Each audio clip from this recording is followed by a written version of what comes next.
While Sean Diddy Combs racked up fame and fortune in his glittering career, he's also made enemies along the way for a number of shocking reasons. Singer Cassie received her big break in the music industry when she met Sean Combs in 2005 at the age of 19. Before long, she was signed to Bad Boy and in a romantic relationship with Combs. According to a lawsuit filed by Cassie in 2023, this quickly turned into a nightmare. Cassie alleged that Combs was violent, abusive, and controlling in the extreme during their time together. She claims he beat her, sexually assaulted her, and forced her to have sex with male sex workers while he watched, among other horrifying things. On May 17, 2024, CNN revealed 2016 surveillance footage where Diddy can be seen grabbing, shoving, dragging, and kicking Cassie in the hallway of a hotel just after she tried to enter an elevator. Cassie further claimed that Combs kept her pliant with drugs and alcohol, had associates hunt her down whenever she attempted to leave, and once even followed through on a terrifying threat. Allegedly, he blew up the car of rapper Kid Cudi, whom Cassie briefly dated during a separation from Combs. In November 2023, Cassie settled with Combs out of court for an undisclosed amount. Even though Combs' attorney was quick to point out that a settlement is not an admission of guilt, Cassie heavily implied in a statement that said decision also did not constitute a retraction of her claims. She said, "I have decided to resolve this matter amicably on terms that I have some level of control. I want to thank my family, fans, and lawyers for their unwavering support." Curtis 50 Cent Jackson has never been shy with his opinions about anything, least of all Diddy.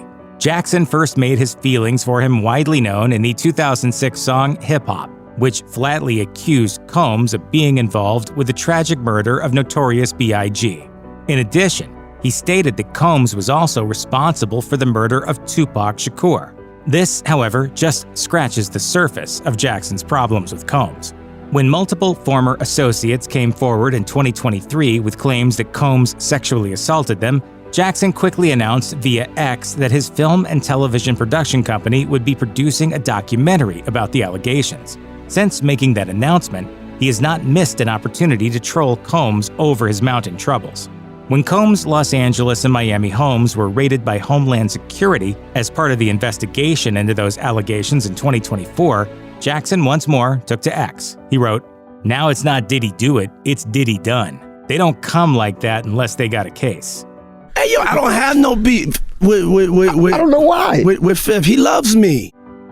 Radio and TV host Wendy Williams was a significant part of the hip-hop landscape for many years. Williams got on Combs' bad side very early in her career while working at New York radio station Hot 97, after she apparently said something that displeased the mogul. On a 2019 episode of The Wendy Williams Show, she recounted how Combs had sent the members of all-girl R&B group Total to the radio station to jump her.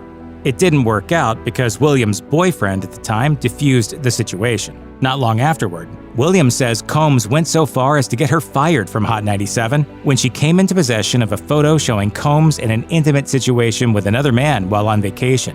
She blamed Combs for trying to ruin her career for many years. The two appeared to patch things up when Combs appeared on a 2017 episode of her show. But that didn't stop Williams from speculating about his relationship with Cassie just a year later. She said, "I believe he probably treated her at some particular point like a possession."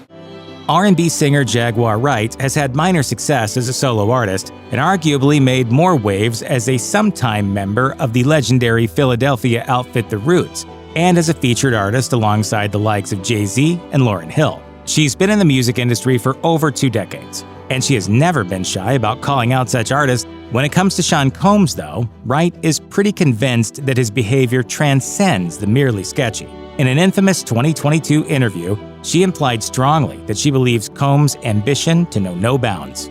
The interview came shortly after fellow R&B singer and former Uptown Records artist Al B. Sure woke up from a 2-month coma and was slowly recovering from a host of medical problems.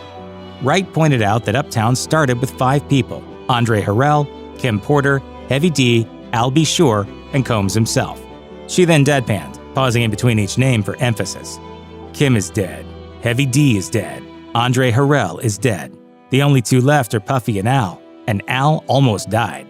Wright further asserted that every one of those 5 individuals not named Combs were working on books about their experiences in music at the time of their death or health crisis. she left the interviewer and listeners to draw their own conclusions. In late 2022, Kanye West was seen wearing a t-shirt emblazoned with the slogan "White Lives Matter," which shocked his fans. West even attempted to market the shirts, but he couldn't because the copyrighted phrase belonged to 2 black radio hosts. Even so, the event caused tension between him and his former friend Diddy.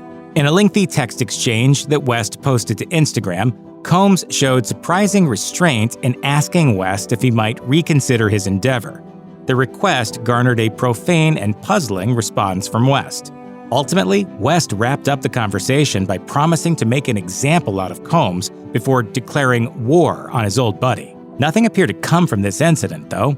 Combs asked for a face-to-face meeting with West at the Rolling Loud Festival in March 2024, but he was rebuffed.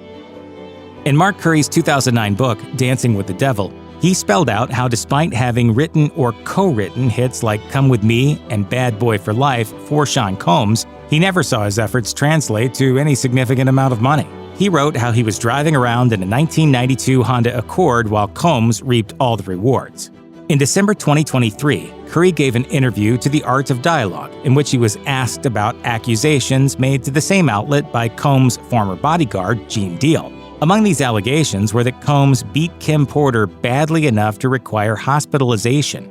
Curry said the following: Bust her nose, man. He added that Combs was known to wiretap Porter's phone and hide recording devices in her home.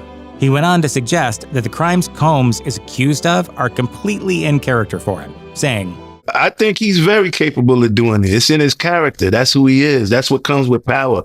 That's what comes with arrogance.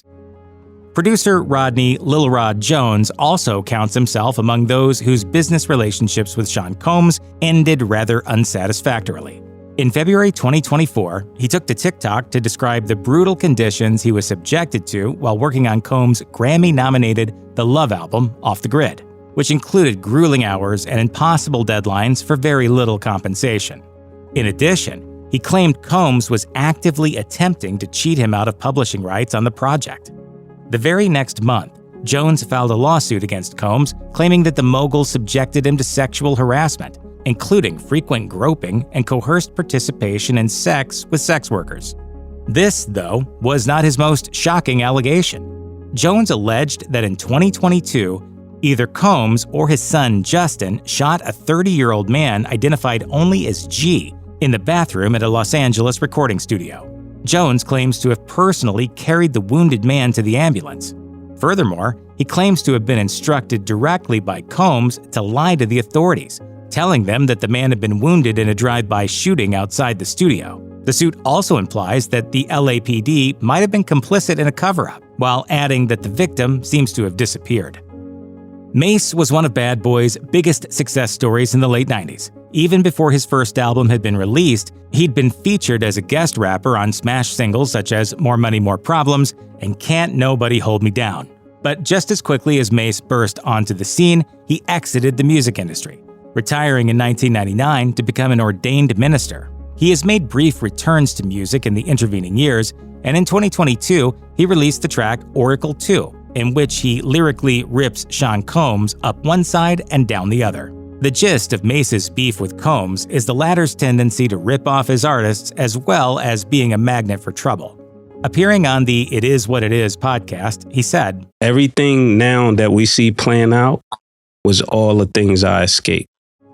In an episode that was posted the day after Combs' homes were raided, Mase was also not shy about his prediction with respect to what awaits Combs in the near future. He said, "Reparations is getting closer and closer."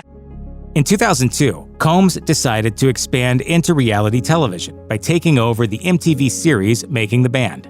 Combs' iteration of the series failed to make stars out of hip-hoppers Da Band on its first attempt, but its second produced something closer to a viable product in girl group Danity Kane.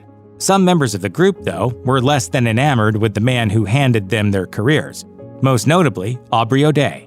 In 2019, O'Day described Combs as difficult in the extreme to work with, for reasons including but not limited to his almost fanatical perfectionism. She said, "We were scared to death with what would happen with him each day. I experienced everything from race remarks to sexism, and a lot of it was scary. When Combs' homes were raided by federal agents, O'Day posted an Instagram story. She wrote, "What you sow, you shall reap. I pray this emboldens all of us victims to finally speak on what we have endured." Television personality Tanika Ray established herself as an actress and entertainment journalist, but she got her start as a backup dancer for Combs and his bad boy stable. While she hasn't shared much in the way of details about that experience, an Instagram post she made as Combs' legal troubles began to mount was extremely telling. In it, she laments that nothing would have come of it if she had spoken out and told her story in 1996. She went on to relate that she quickly learned that in order to avoid trouble, it was wise to simply avoid Combs. She wrote, "I just knew to avoid him at all costs. Yes, I danced for him and kept my space." She went on to express that the mounting accusations don't surprise her and blasted all the men who enabled his behavior over the years. The bad blood between Sean Combs and Drake seems to stem from what Combs would later call a simple misunderstanding. In 2014, Combs and Drake were involved in an altercation at a Miami nightclub, reportedly over a song that had been pitched to Combs, then ended up in the hands of Drake. Multiple sources reported that physical blows had been thrown, with some even stating that Drake ended up in the hospital when he aggravated an old injury during the fight. During a later interview, Combs would insist that the fight had not actually been physical and that he had nothing but respect for Drake. However, the feeling didn't appear to be mutual, as Drake fired off a diss track at Combs titled 4 p.m. in Calabasas in 2016.